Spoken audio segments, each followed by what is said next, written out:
ನಮಗೆ ಕೇಳಿ ನಾವು ನಿಮ್ಗೆ ರೆಸ್ಪಾನ್ಸ್ ಮಾಡ್ತೀವಿ ಹೇಳ್ತೀವಿ. ಈಗ ನಿಮ್ಮ ಸಬ್ಜೆಕ್ಟ್ ಅಲ್ಲಿ ಫೇವರೇಟ್ ಟೀಚರ್ಸ್ ಅಂತ ಇರ್ತಾರೆ, ಯಾರು ಇರ್ಬೋದು? ಆ ಸಬ್ಜೆಕ್ಟ್ ಫೇವರೇಟ್ ಟೀಚರ್ಸ್ ಎಲ್ಲ ಅದ್ರದಾಗ ಹೈಯೆಸ್ಟ್ ಸ್ಕೋರ್ ಆಗಿದೆ ಅಲ್ರಿ.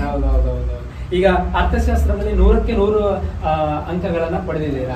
ಅದರಲ್ಲಿ ಯಾವುದು ನಿಮ್ಗೆ ಹಿಂಗ ಡೌಟು, ಇದಕ್ ಬರಲ್ಲ ಅಂತೇಳಿ ಏನಾದ್ರು ಯಾವ್ದು ಅನಿಸ್ಲಿಲ್ವಾ? ಯಾವ್ದು ಡೌಟ್ ಐತಿದ್ರಿ, ಹಂಗೆ ನಮ್ ಸರ್ ಹಂಗೆ ಹೇಳಿದ್ರಿ. ಇಷ್ಟು ಎಲ್ಲ ಹೊಸ ವಿಷಯಗಳು ಹೊಸ ಪಾಠಗಳು ಬಂದರು, ಪದೇ ಪದೇ ಹೇಳ್ತಿದ್ರು ಮತ್ತು ಪದೇ ರಿವಿಷನ್ ಮಾಡ್ತಿದ್ರು, ಪ್ರಶ್ನೆ ಕೊಟ್ಟಿದ್ರು ಎಲ್ಲ. ಈಗ PU ಪ್ರಥಮ ವರ್ಷದಿಂದ ದ್ವಿತೀಯ ವರ್ಷಕ್ಕೆ ಬಂದಿದ್ದಾರೆ, ಅವರು ಕೂಡ ನೆಕ್ಸ್ಟ್ ಮಾರ್ಚ್ ಅಲ್ಲಿ ಪರೀಕ್ಷೆನ ಬರೀತಾರೆ. ಅವ್ರಿಗೆ ಏನ್ ಹೇಳಕ್ ಇಷ್ಟಪಡ್ತೀರಿ? ಅವರು ಬಹಳ ಒತ್ತಡ ಹಾಕೊಂಡು ಏನು ಓದೋದು ಬೇಕಾಗಿಲ್ಲ ಸರ್. ಯಾವ ಹಿಂದಿನ ಒಂದು ಕ್ವಶನ್ ಪೇಪರ್ಗಳನ್ನು ರಿವಿಷನ್ ಮಾಡ್ಬೋದು, ಮತ್ತೆ ಸರ್ ಒಳಗೆ ತಮಗೆ ಡೌಟ್ ಡೌಟ್ಗಳನ್ನು ಸರ್ ಒಳಗೆ ಕೇಳ್ಬೋದು.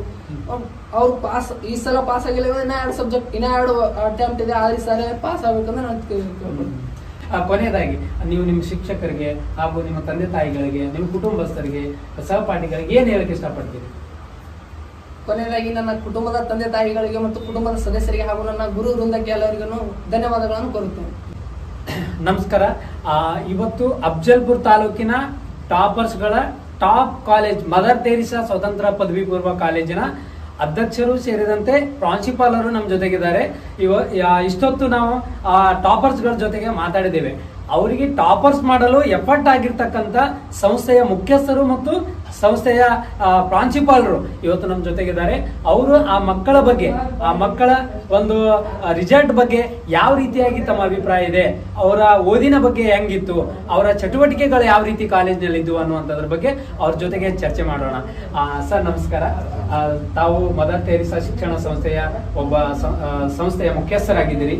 ಈಗ ನಿಮ್ಮ ಕಾಲೇಜು ಅನ್ನೋದಕ್ಕಿಂತ ಟಾಪ್ ಕಾಲೇಜು ಅಫ್ಜಲ್ಪುರ್ ತಾಲೂಕಿನ ಒಂದು ಟಾಪರ್ಸ್ ಗಳ ಪಟ್ಟಿಯಲ್ಲಿ ತಮ್ಮ ಕಾಲೇಜೇ ಪ್ರಥಮ ಸ್ಥಾನವನ್ನ ಪಡೆದುಕೊಂಡಿದೆ.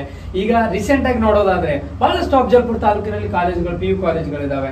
ಬಟ್ ಅದರಲ್ಲೇ ವಿಶೇಷವಾಗಿ ಒಂದು ಬಡ ಕುಟುಂಬದ ಇದೆ ಹಳ್ಳಿ ಪ್ರತಿಭೆಗಳನ್ನ ಕರ್ಕೊಂಡು ಬಂದು ನಿಮ್ಮ ಶಿಕ್ಷಣ ಸಂಸ್ಥೆಯಲ್ಲಿ ಹೆಚ್ಚಿನ ಶಿಕ್ಷಣವನ್ನ ಕೊಟ್ಟು ಆ ಮಕ್ಕಳಿಗೆ ಏನ್ ಬೇಕೋ, ಯಾವ ರೀತಿಯಾಗಿ ಶಿಕ್ಷಣ ಕೊಡ್ಬೇಕು ಅನ್ನುವಂತ ನಿಟ್ಟಿನಲ್ಲಿ ಪ್ರಾಧ್ಯಾಪಕರನ್ನ, ವಿಶೇಷವಾದಂತಹ ಒಂದು ಪ್ರಾಧ್ಯಾಪಕರನ್ನ ಕರೆಸಿ ಅವರಿಗೆ ಒಂದು ಶಿಕ್ಷಣವನ್ನ ಕೊಡಿಸಿ ಇವತ್ತು ಟಾಪ್ ಲೆವೆಲ್ಗೆ ಒಂದು ಟಾಪರ್ ಆಗಿ ಬೆಳೆದಿದ್ದಾರೆ. ಆಮೇಲೆ ಜಿಲ್ಲೆಗೆ 4ನೇ ರ್ಯಾಂಕು ಮತ್ತು 10ನೇ ರ್ಯಾಂಕು ತಮ್ಮ ಕಾಲೇಜಿನ ವಿದ್ಯಾರ್ಥಿಗಳೇ ಕೂಡ ಇದ್ದಾರೆ.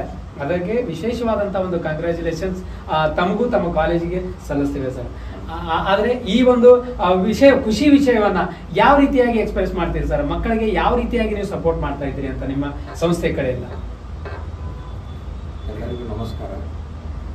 ನಮ್ಮದು ಸಂಸ್ಥೆ 2005ರಲ್ಲಿ ಪ್ರಾರಂಭವಾಗಿತ್ತು.